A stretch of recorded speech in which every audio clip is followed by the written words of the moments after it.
io ho vissuto proprio la bella Napoli, i cantanti di Napoli. E Roberto, un ricordo fantastico, mi mise la mano sulla spalla e mi disse: "Guai non c'è, ma te parli napolitana?" Al che io dissi: Roberto, per me è un po' difficoltoso, te imparà. E da allora in poi, ecco qua. Sono io all'Accademia che parla italiano, che parla napoletano, perché mi piace, perché ce l'ho dentro, nel cuore, nel sangue.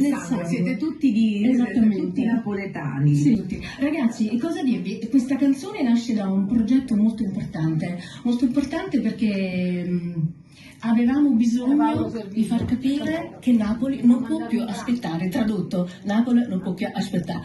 E praticamente grazie alla bravura del maestro Caiazzo e del maestro Coppola è nata questa canzone, una canzone che vuole essere un grido d'amore, come la sirena Partenope che incantava tutti coloro che attraversavano il mare. Ecco, noi vogliamo incantare e perché no, questa canzone vuole essere un monito per portare avanti il discorso di quella napoletanità bella, di quella Napoli che c'è il sole, che c'è il cuore, che c'ha la passione. Dove si canta ancora, è sempre. Dove si canta ancora. La città della musica. Ma che bello, ed io chiedo alla mia regista Filomena Vitaliano di lanciare subito e di partire con il brano Napoli non può più aspettare.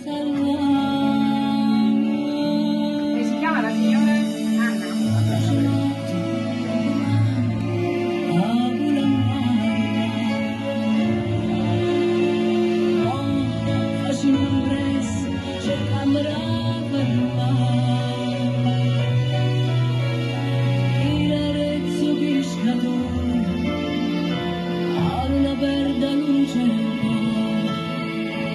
Anna, se ti do il rosso, Anna ascoltami, girati. Ti do il rosso, vuoi cantarci un po' su? Ok?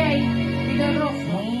Ognuno può cantare, basta un po' di sole,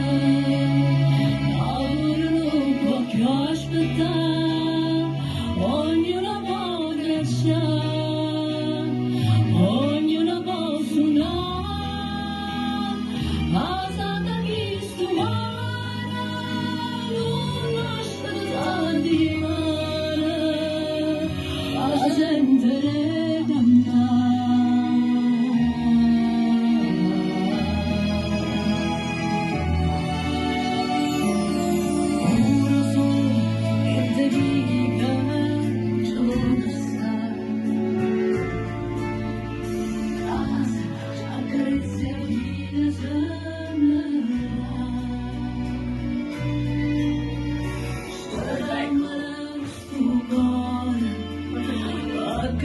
questa città, ma la storia nostra no,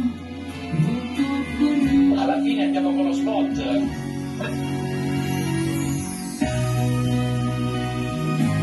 Liberi.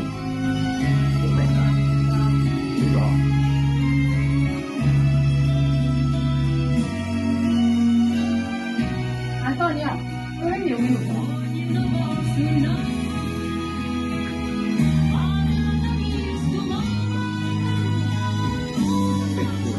Aspetta, dobbiamo